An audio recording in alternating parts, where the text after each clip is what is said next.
Hello everyone. इस video में हम जूलॉजी सेकंड पेपर के कुछ इंपॉर्टेंट क्वेश्चंस डिस्कस करेंगे। कुछ ऐसे क्वेश्चन जो काफ़ी बार रिपीट हुए हैं और कुछ ऐसे प्रोमिनेंट टॉपिक्स जो बहुत ही ज़्यादा इंपॉर्टेंट है और क्वेश्चंस उनसे डेफिनेटली बनते हैं। तो आपको इस वीडियो से ये क्लियर कट हो जाएगा कि आपको कौन से टॉपिक से ज़्यादा पढ़ना है और कौन से टॉपिक से कम कम पढ़ना है। तो देखते हैं, स्टार्ट करते हैं। पहली यूनिट है recombinant DNA technology and genetic engineering. यहाँ से आप एक चीज़ जान सकते हैं कि पूरे जूलॉजी सेकंड पेपर में सबसे ज़्यादा इंपॉर्टेंट और सबसे ज़्यादा वेटेज रखने वाली अगर कोई यूनिट है तो वो पहली ही यूनिट है। हर एक पेपर में, हर एक ईयर में इससे क्वेश्चन देखने को आपको मिल जाएगा। जेनेटिक इंजीनियरिंग क्या होती है, रिकॉम्बिनेंट डीएनए टेक्नोलॉजी क्या होती है, बायोटेक्नोलॉजी और इसके एप्लीकेशन। इन तीन तरीकों से क्वेश्चन बनता है और तीनों ही तरीके में आपका आंसर एक ही होगा। आपको इस चैनल पे रिकॉम्बिनेंट डीएनए टेक्नोलॉजी की भी वीडियोस मिल जाएंगी। सभी प्रोसीजर है, मैकेनिज्म है, 2-3 सीरीज़ में पार्ट्स आप वहाँ से देख सकते हैं। और आपको जेनेटिक इंजीनियरिंग की भी वीडियो मिल जाएगी। बायोटेक्नोलॉजी पे अगर क्वेश्चन आ जाता है तो आप उसमें भी ये सब चीज़ें लिख सकते हैं। जो आंसर आप रिकॉम्बिनेंट डीएनए टेक्नोलॉजी का याद करेंगे वो आप बायोटेक में लिख सकते हैं। ये मैंने अपनी वीडियोज़ में एक्सप्लेन किया है कि ये तीनों ही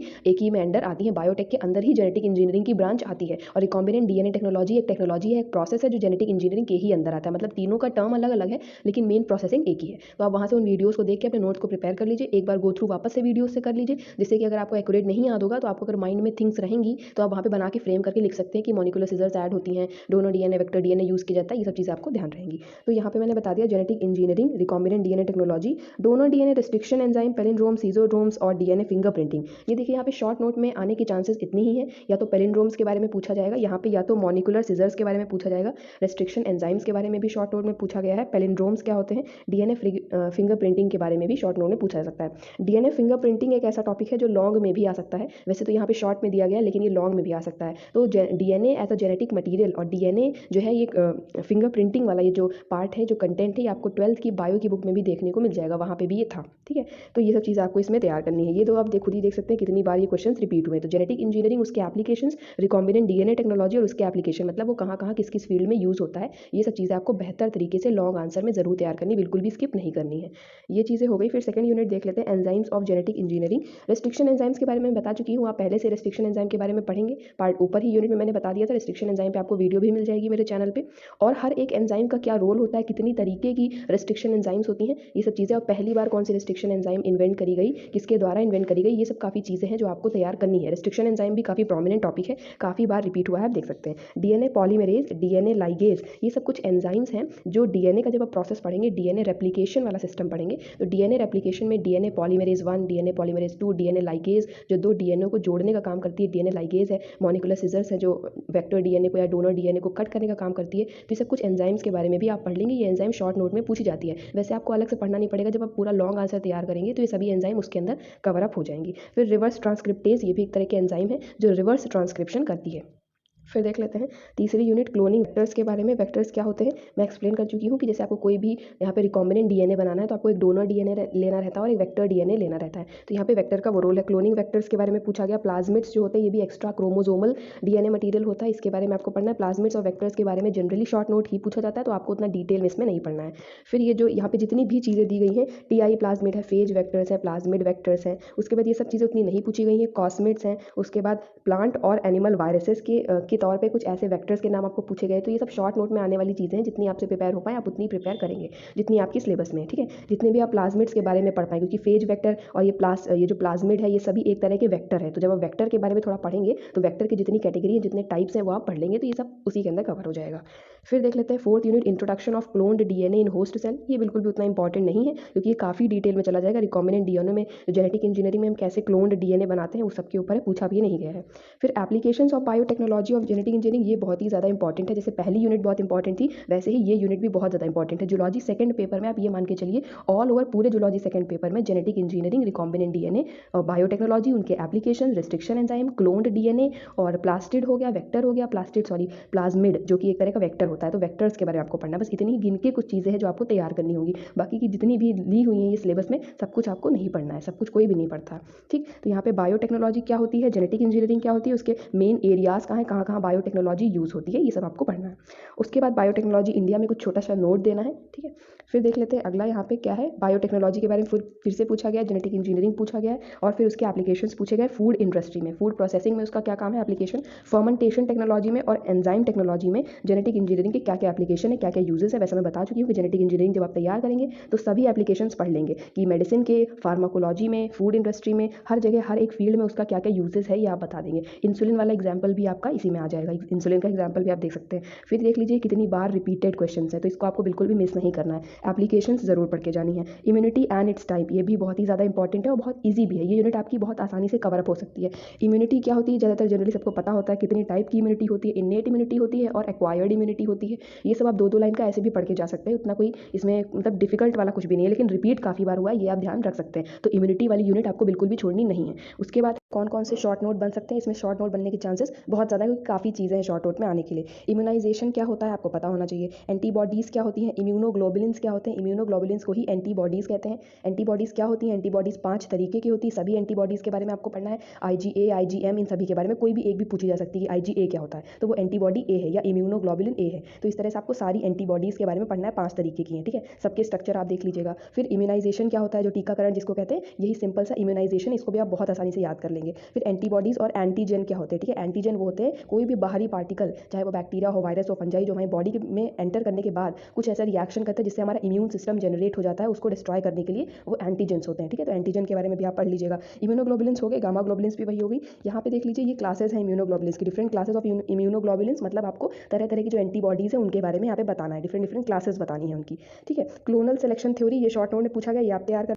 पर्टिकुलर डिजीज़ के बारे में पूछा जा सकता है क्योंकि ये इम्यूनिटी से रिलेटेड डिजीज़ है। तो एड्स डिजीज़ है, acquired immuno deficiency syndrome disease का नाम है, जो कि HIV वायरस से होती है, ह्यूमन इम्यूनो डिफिशियंसी वायरस से होती है। तो इतनी चीज़ें आपको पता होनी चाहिए। फिर ये क्या होता है, सेरोलॉजिकल रिएक्शंस के बारे में, ये सेरोलॉजिकल रिएक्शन आपको लॉन्ग में तैयार करना है। ये चीज़ आप नोटिस करिएगा कि सेरोलॉजी क्या होती है और कितनी तरह की सेरोलॉजिकल रिएक्शंस होती हैं, ये 20 मार्क्स में आ सकता है, ये आप लॉन्ग में तैयार करेंगे। नहीं आता है तो कोई बात नहीं, लेकिन इसको आप शॉर्ट में नहीं तैयार करेंगे, लॉन्ग में देख लीजिएगा। काफ़ी 3 या 4 रिएक्शंस है, वो रिएक्शन आप देख लेंगे। एग्लूटिनेशन है, इसी तरह की 2-4 रिएक्शंस है और काफ़ी बार पूछा भी गया। इंटरफेरॉन्स देख लेंगे और एंटीजन, जैसा कि मैं बता चुकी हूँ, एंटीजन के बारे में भी देखेंगे। ये सब चीज़ें हो गई।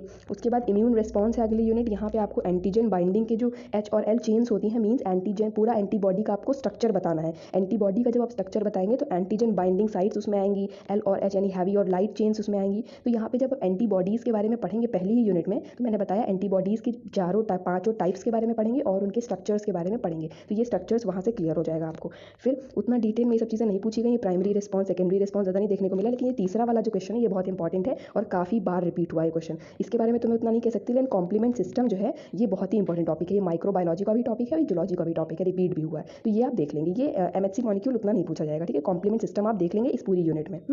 फिर देख लेते हैं बायोलॉजिकल इंस्ट्रूमेंट्स के बारे में, microtomy, centrifuge, pH meter, calorimeter और स्पेक्ट्रोफोटोमेट्री। देखिए ये सभी ही इंस्ट्रूमेंट बहुत ही ज़्यादा इंपॉर्टेंस रखते हैं। देख लीजिए आप कितनी बार रिपीट हुए हैं, आप खुद ही देख सकते हैं। तो आपको इंस्ट्रूमेंट तो बिल्कुल मिस नहीं करने, लेकिन अब इतना समय नहीं है कि आप सारे इंस्ट्रूमेंट के बारे में पढ़ पाएंगे। 1 2 3 4 5 इंस्ट्रूमेंट हैं आपके सिलेबस में, तो आप कोई भी 2 या कोई भी 3 प्रोबेबल तैयार करके जा सकते हैं, ठीक है। क्योंकि और ऑप्शन में ज़रूर आएगा, ठीक है। कोई एक अगर आपको pH मीटर या कोई भी दे दिया गया, कैलोरी मीटर दे दिया गया, तो उसके और ऑप्शन में कोई ना कोई क्वेश्चन एग्जाम में ज़रूर होगा। तो अगर आप 2 तैयार करके जाते हैं, उन्हीं दोनों में से कोई आ जाएगा तो आप कर ले जाएंगे। और 2 तो ज़रूर आपको तैयार करने, 5 में से आप 2 तैयार करेंगे तभी भी आपका काम जो है वो बन जाएगा। लेकिन जो बाकी के बचेंगे उनको आपको बिल्कुल पूरा इग्नोर नहीं करना, थोड़ा सा आप उनकी फंक्शनिंग देख लेंगे कि वो किस प्रिंसिपल पे काम करते हैं। जैसे आप pH मीटर और कैलोरी मीटर पढ़ रहे हैं, तो बाकी का जो स्पेक्ट्रोफोटोमेट्री और माइक्रोमेट्री, सभी की वीडियोस आपको मिल जाएगी प्लेलिस्ट में, वहाँ से आप देख लीजिएगा, नोट्स भी तैयार कर लीजिएगा। तो उन सभी के बारे में आप थोड़ा उनके प्रिंसिपल देख लेंगे, जिससे कि आएगा या शॉर्ट नोट में आ जाएगा तो आप लिख पाएंगे, ठीक। फिर माइक्रोस्कोपी के बारे में देखते हैं। यहाँ पे कंपाउंड माइक्रोस्कोप, जो कि लाइट माइक्रोस्कोप भी कहते हैं, और एक माइक्रोस्कोप की रिजॉल्विंग पावर क्या होती है, ये सब आप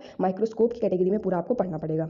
ये काफ़ी बार रिपीट हुआ, ये भी आप पढ़ लेंगे। इलेक्ट्रॉन माइक्रोस्कोपी क्या होती है, ये आप पढ़ेंगे। टेम और सेम के बारे में पढ़ेंगे, ये पूरा माइक्रोस्कोपी के अंदर आ जाएगा। इसमें से कुछ भी छोड़ने लायक नहीं है, तो आप इसको तैयार जरूर करेंगे, ये आ सकता है, लॉन्ग क्वेश्चन बन सकता है यहाँ पे, ठीक। तो ये जो हो जाएगा। फिर लास्ट है क्रोमैटोग्राफी। तो क्रोमैटोग्राफी जो है ये आप देख सकते हैं खुद ही कितना ज़्यादा रिपीट हुआ है। क्रोमैटोग्राफी टॉपिक जो है आप अच्छे से तैयार करेंगे, कितनी तरह की क्रोमैटोग्राफी होती है, किस प्रिंसिपल पे काम करती है, ये चीज़ आप देखेंगे। जो एब्जॉर्प्शन है, एडजॉर्प्शन क्रोमैटोग्राफी इसी का एक टाइप है। ठीक। फिर थिन लेयर क्रोमेटोग्राफी इसी का एक टाइप है। जब आप सारी क्रोमेटोग्राफी के बारे में एक एक दो दो लाइन देख लेंगे तो अगर किसी भी क्रोमेटोग्राफी पे शॉर्ट नोट आ जाता है तो आप आसानी से उसको टैकल कर लेंगे। लेकिन अगर क्रोमेटोग्राफी पे आप एक एक दो दो लाइन पढ़ के जा रहे हैं उनके सभी टाइप्स के, और अगर लॉन्ग क्वेश्चन आ जाता है तो कम से कम आप वहाँ पे घबराएंगे नहीं। आप किसी भी तरह से आंसर को बना के लिख सकते हैं। सारे टाइप्स की आप हेडिंग याद करके जाइए। क्रोमेटोग्राफी कितने तरीके की होती है सभी टाइप्स याद करके जाइएगा। बस सिर्फ हेडिंग लिख दीजिएगा, अंदर थोड़ा बहुत बना के लिख दीजिएगा, आपको अच्छे खासे नंबर मिल जाएंगे। कम से कम आंसर आपको छोड़ना नहीं पड़ेगा। इसीलिए मैं कहती हूँ कोई भी जैसे दो आप तैयार कर रहे हैं इंस्ट्रूमेंट तो बाकी बिल्कुल इग्नोर ना करिए, थोड़ा थोड़ा उनके प्रिंसिपल देख लीजिए कि मान लीजिए पेपर बहुत टिपिकल है और कोई और अगर क्वेश्चन आ जाता है,